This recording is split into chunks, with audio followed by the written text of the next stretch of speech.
Stitch's eternity. Zog was not born with the power he now wields. He spent his life learning and exploring magic of light and dark, of life and death itself. Only one creation of Zog's walks with free will, and it is Stitch. From his resting place in the grave, Zog pulled the life back into Stitch's decayed body. Stitch went mad, hating his existence between the living and the dead.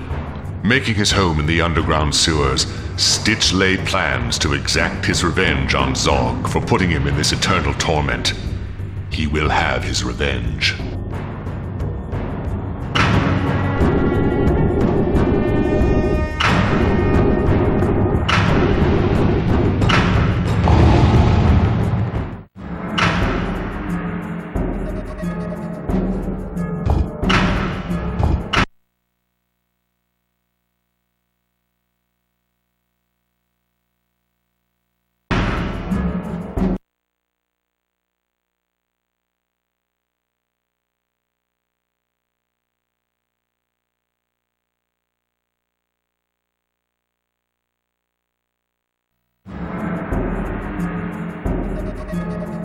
Afterlife. Magnus stood before Stitch, his ghostly form shimmering in the torchlight deep below the ground in the underground sewers. His huge sword raised, he commanded Stitch to serve him. Magnus was lord of the undead, and although Stitch had free will, he existed between the world of life and death. Neither world took his accursed soul. Magnus proclaimed Stitch therefore was undead and should serve him. Stitch's mind was twisted, and he knew nothing of why he was what he was. But he did not intend to serve the undead lord. He attacked.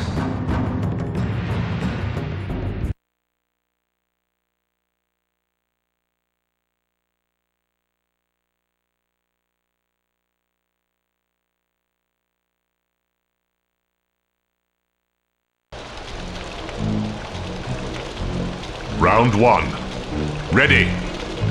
Fight!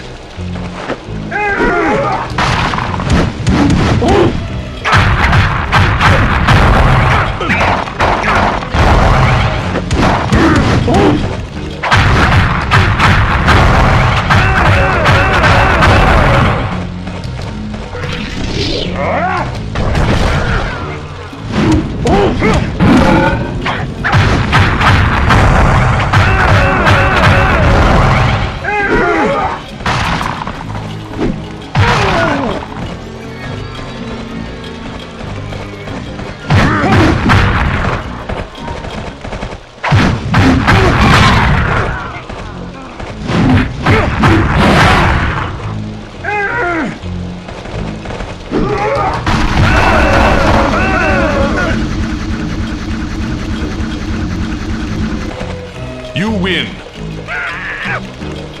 Round 2. Ready. Fight.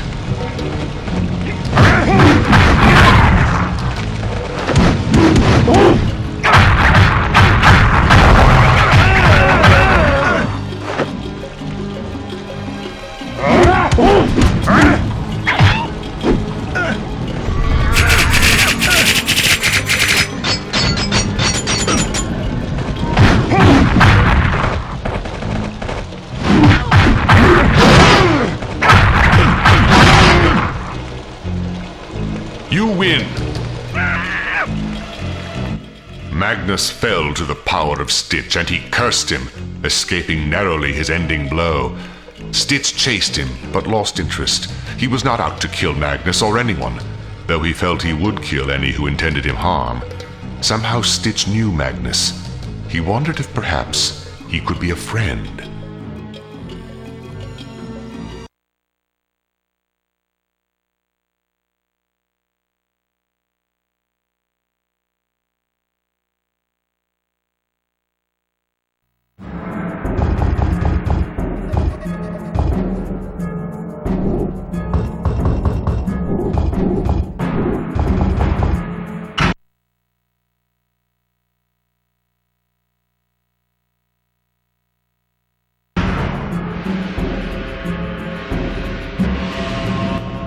Fealty. Stitch sought Magnus, Lord of the Undead, hoping to learn more of his true designs on Barbaria. When he found him, the undead ruler told him to prove his worthiness to be present with his fallen majesty.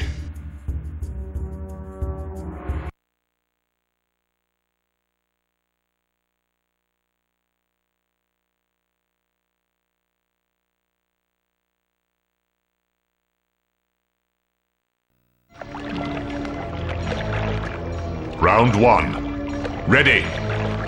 Fight.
You win. Round 2. Ready. Fight.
You win. Besting Magnus, Stitch cackled with glee. His twisted sense of self-worth was bolstered by this victory. Magnus bowed before the triumphant Stitch and smiled. He told Stitch that he had a cause and hoped Stitch would help the quest. He told him the heroes of Barbaria quested to gain power from a great wizard called Zog. He said they must all be slain and the prize taken for the undead instead.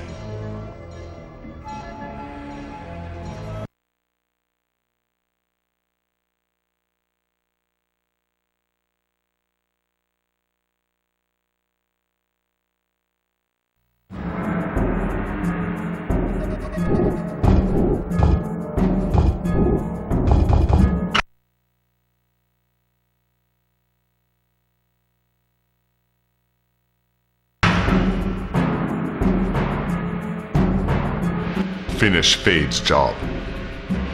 Heeding his new lord, Stitch went to the lost fortress of Skurlock, where he found Dagon of the Clan Dolok. Apparently, Fade, an assassin hired to slay Dagon and his wife, had failed to finish the job. She only terminated his wife. Stitch came to end Dagon's life as well.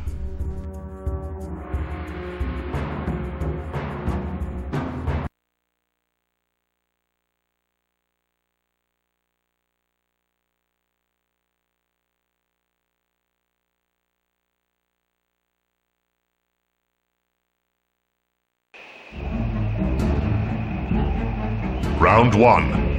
Ready. Fight.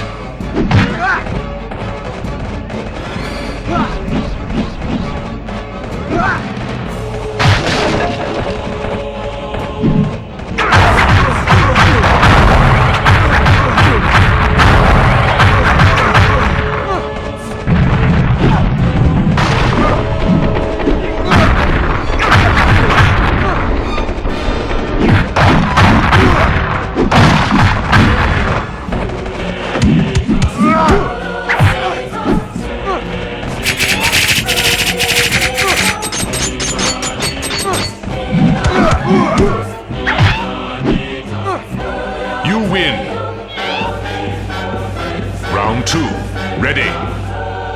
Fight.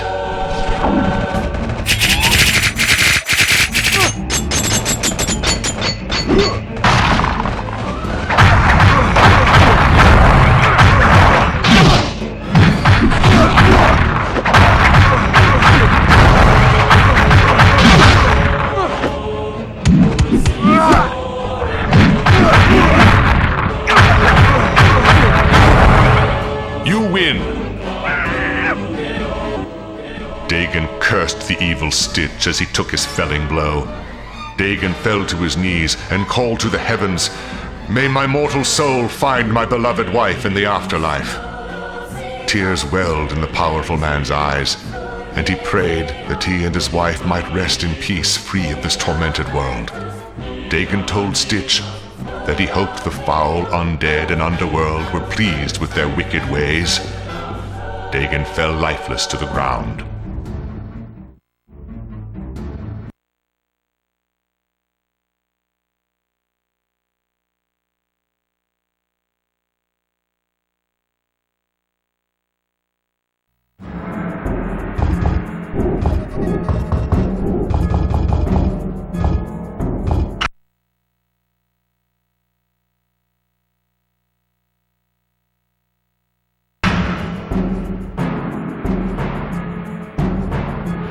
Take no prisoners.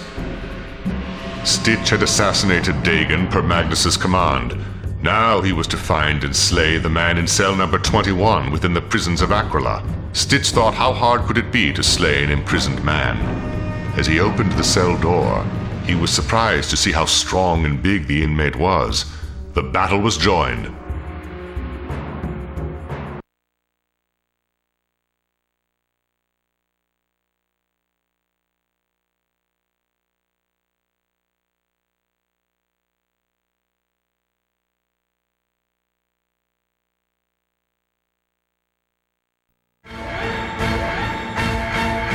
Round one.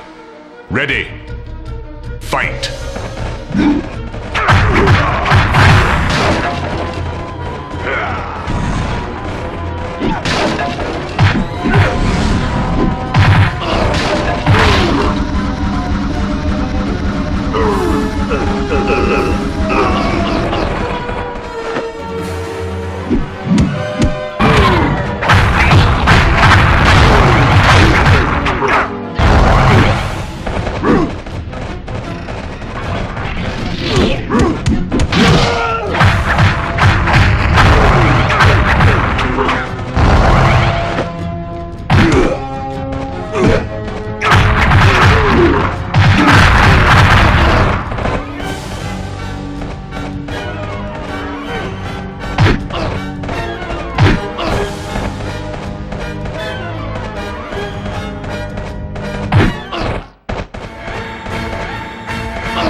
You win. Round two. Ready. Fight.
The lumbering man looked at Stitch, stomach opened and intestines dropped to the floor, his life was over.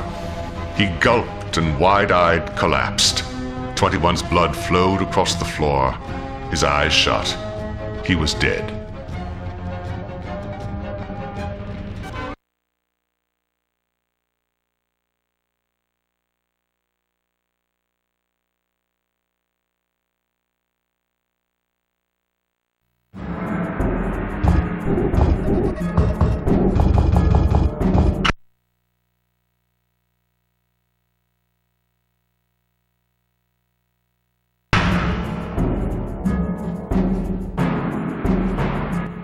Kill the assassin. Magnus directed Stitch to now slay Fade, the assassin who had slain Dagon's wife, but failed to kill Dagon himself. Stitch wondered why it was that she should die, but Magnus answered that failure unpunished would breed weak followers of the undead. Finding her within her home, within the spider's lair, Stitch beset her.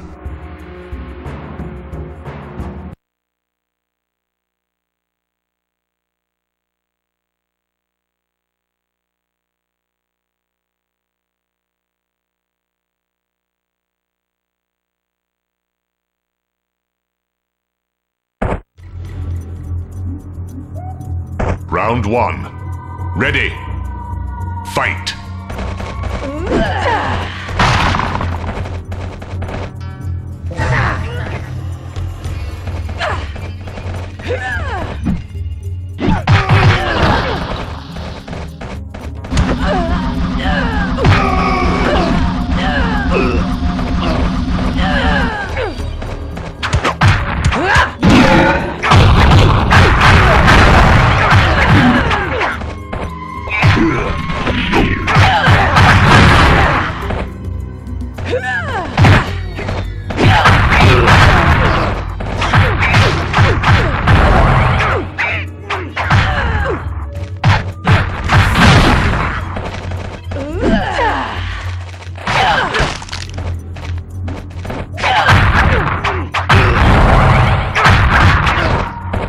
You win. Round 2. Ready. Fight.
You win. Fade cursed Stitch for his foul act, telling him that it was only a matter of time before Magnus turned on him as well. She ranted that Stitch was a puppet. Stitch felt no remorse for the dying woman, knowing she'd killed so many herself that she had no place to feel wronged. It was all business.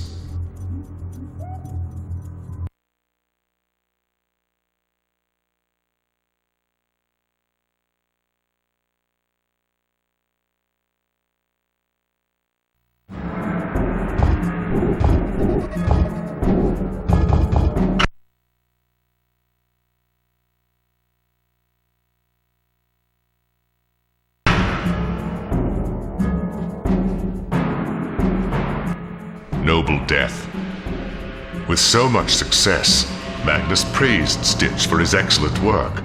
His next assignment was to confront Princess Keela herself and slay her before the court itself. Stitch entered the chamber of Keela, disguising himself in a monk's robe. When he found Keela, He revealed himself, and they fought.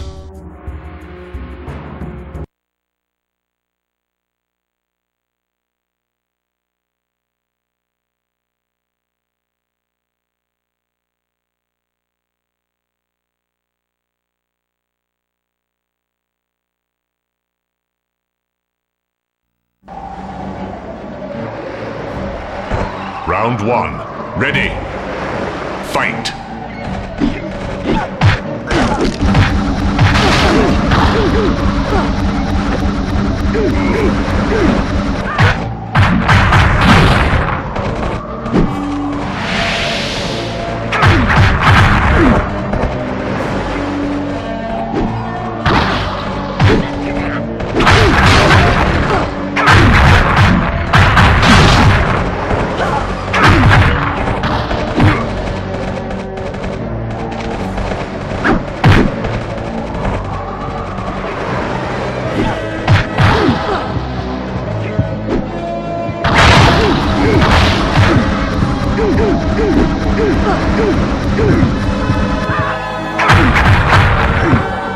You win. Round 2. Ready. Fight.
You win. Princess Keela looked upon her dying body and wide-eyed looked up to heaven for strength, but none came. Her body was weakening and darkness was engulfing her.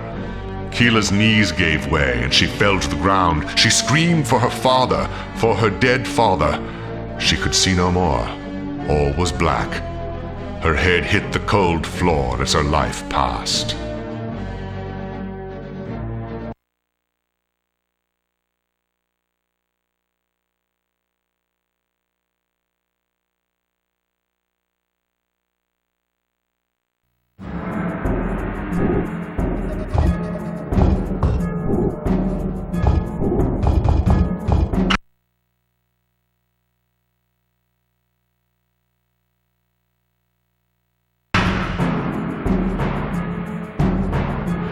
Going ape.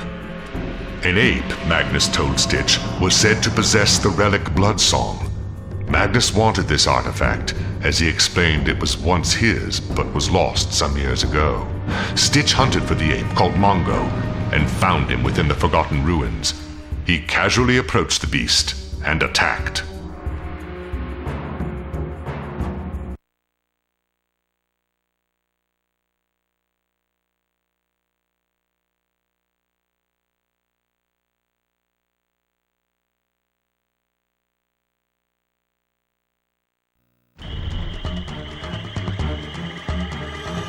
Round 1. Ready. Fight.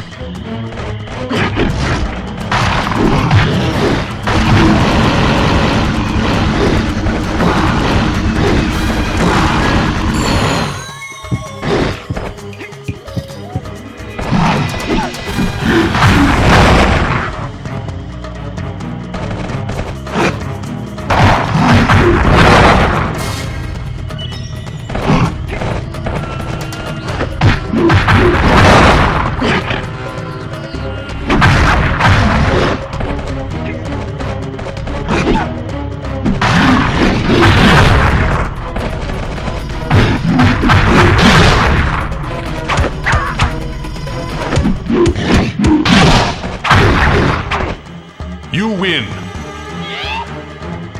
Round 2. Ready. Fight.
Round 3. Ready. Fight.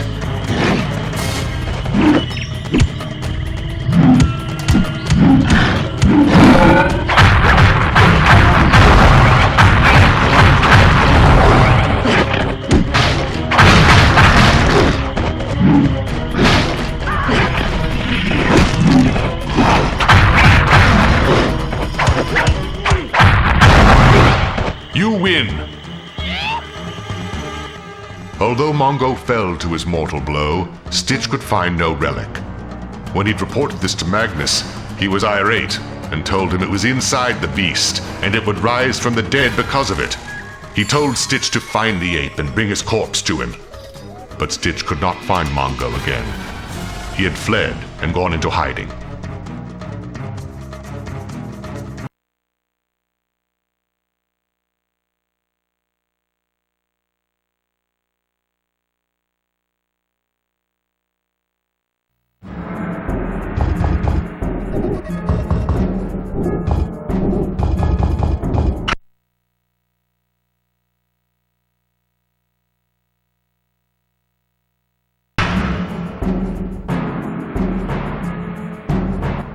Spite of life.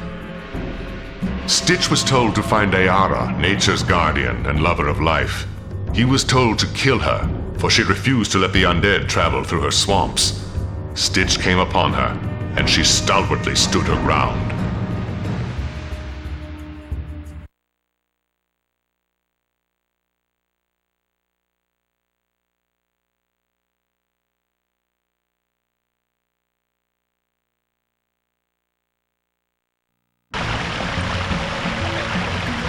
Round 1.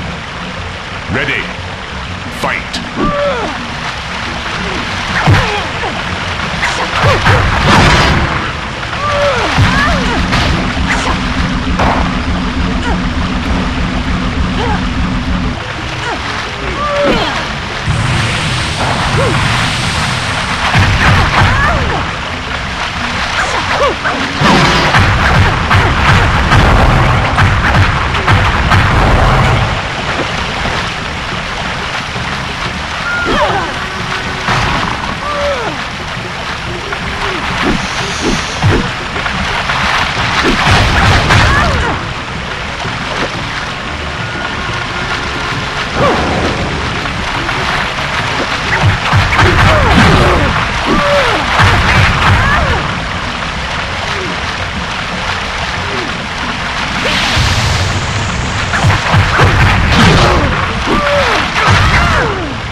You win.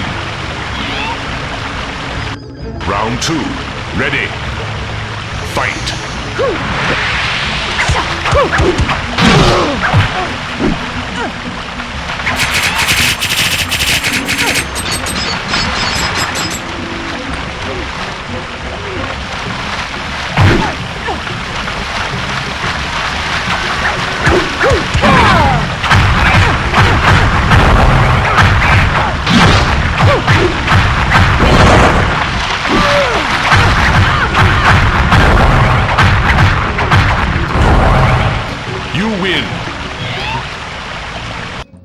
As Ayara's blood spilled freely, her energy waned. She told Stitch that he was a fool to follow the ways of the undead lord, but that it was not too late. She told him of the demon Jinn and her servitude to a wizard called Korath. She spoke of an even greater evil known as Zog, a man who was once mortal, but now was eternal, almost, but not quite immortal. She told Stitch that Zog directed Magnus, and if he wanted the truth, he must confront Zog himself.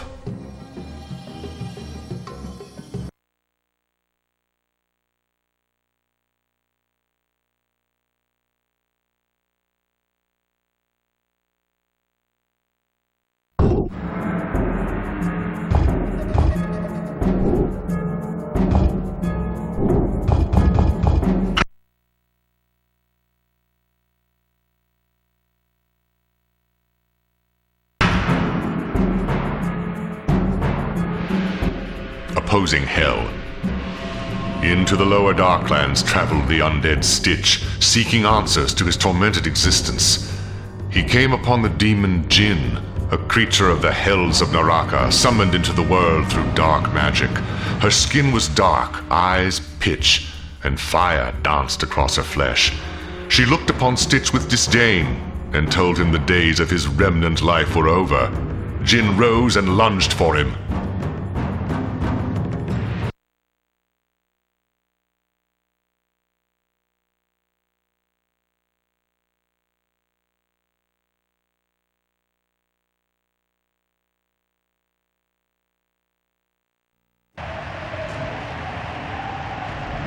Round 1. Ready.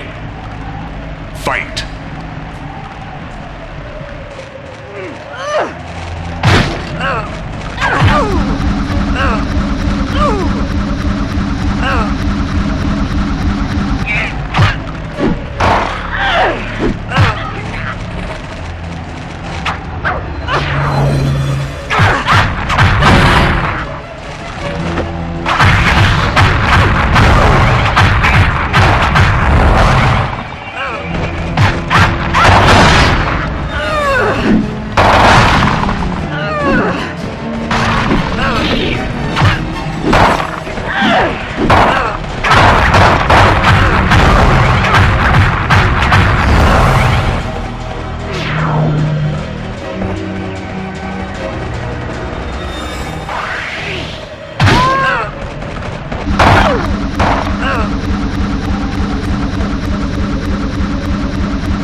You win.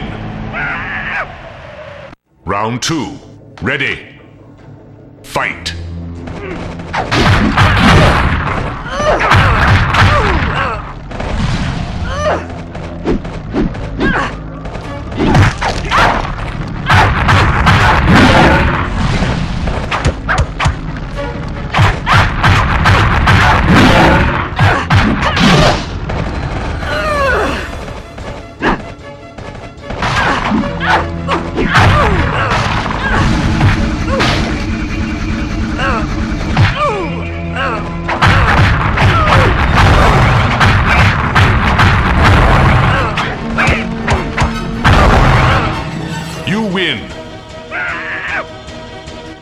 The demon's life seeped from her in the mortal world, her fiery skin falling into ash as the flames dissipated.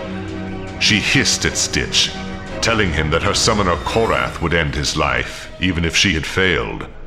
She told him that he drew power from Zog himself through the Pillar of Corruption. She growled one last time as life escaped her.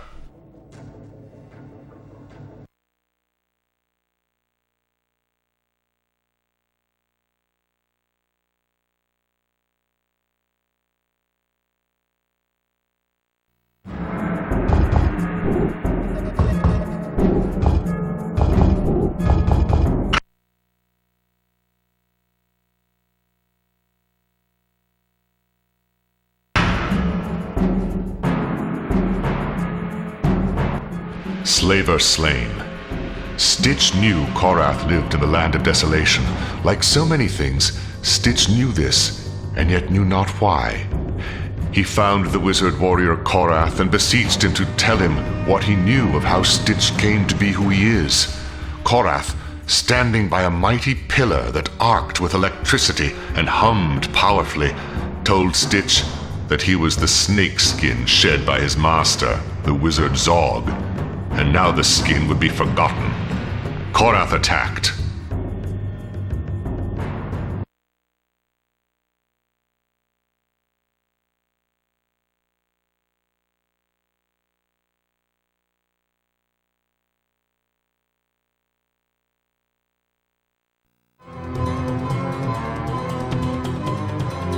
Round 1. Ready.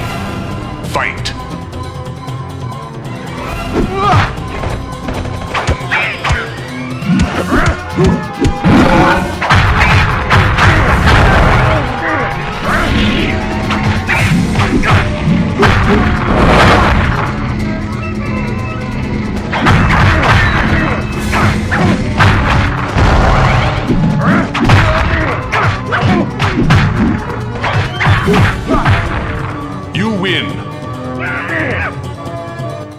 Korath looked horrified as the pillar cracked, its force coming to a halt as it broke. Stitch smiled in glee, seeing the terror in Korath. Korath choked as if he could not breathe and, falling to his knees, sputtered that Zog was near. Stitch slit the throat of Korath, laughing that Stitch was here. A red swirling portal grew before the broken pillar.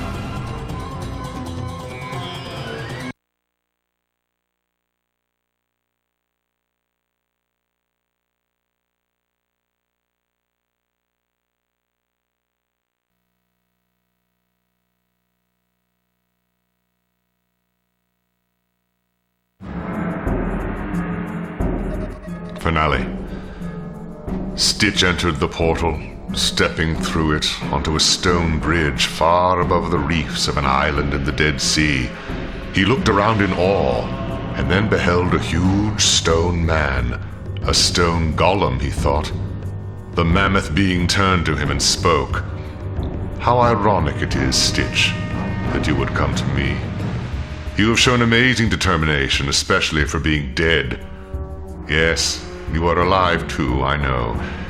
It is a shame that such a paradox as yourself must end its existence here. What is it within you that makes you think you can defeat me when the gods themselves dare not even defy me? Do you know who I am? I am Zog!"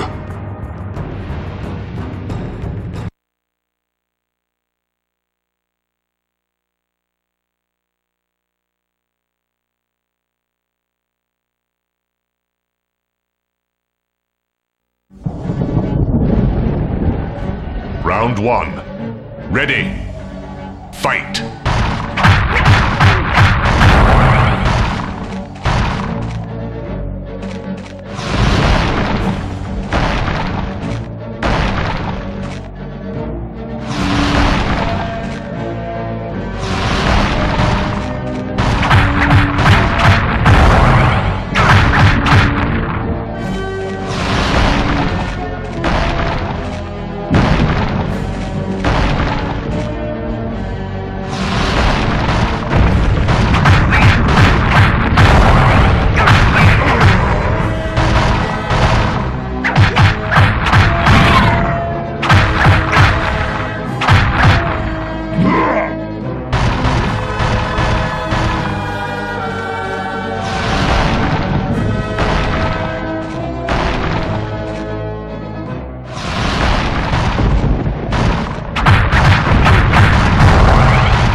win! Stitch destroyed me, and I found peace. I cherished the world he existed in, for it had been my world too. I soured the land with my greed of life and passion. I wanted to attain supremacy over all things living and dead, so that I might live forever and rule the world so it would give me always my pleasures. I sucked the marrow from the bone of life and drank its blood, believing my eternal life could be fed by it forever. But the world of Barbaria could not sustain itself and me alike. I could not die, and so it began to die. The world I loved decayed as I thrived, and I wept. My tears rained down upon the land as blood and fire. I knew the hero of prophecy must be found, for only he could slay me. I looked to the heroes one and all, and they failed my tests. And then I saw you, Stitch. I marveled at the irony that the very person I was in body, you were the one that could stop me. Imagine my dismay to learn that, in a twisted comedy, I must stop myself. You see, Stitch, when I completed the final step of the spell of absolute divinity, I left my mortal form and entered this vehicle of eternity you now see me in. I became the golem of eternity in form, with the spirit and mind of Zog housed within. You, Stitch, were the corpse I left in the mortal world. You see, I never died in that form, and an unexpected result of my spell was your independence. You became your own being without my soul and mind within the body. You were the mortal part left behind, but death takes the soul of its victim, and you had none to take. You see, Stitch, you are dead, but you never died. That is why you can defy undead lords as if you lived, and still exist without the limitations of the living. I gave this all to you, Stitch, and yet I know it is your own torment. The physical brain of mine left within you was stripped of who I was in the process, but fragments of memory remained. They haunt you. I am sorry, for it has left you a bit mad. Insanity is only what you make of it, Stitch, but now is your time, as the living dead, to rule Barbaria for eternity. You have saved the world, and all its people owe you. You are who I was, still in love with your world, but you are feared, for you are neither dead nor alive. Good luck, Stitch, and find value in your undying life. I wish you could feel as the living, but I took that with me, and in death it will go with me. I am sorry, but my death and your sacrifice is the world's rebirth. Stitch, you will always be lonely and feared. Your life will be unending. So, wander the land and do what good you can. But know the world is without a ruler, and few will follow you, for you are dead. Let your simplicity protect you. Protect the land from evil. And know, Stitch, that I feel sorry for what I left you with. I am truly sorry.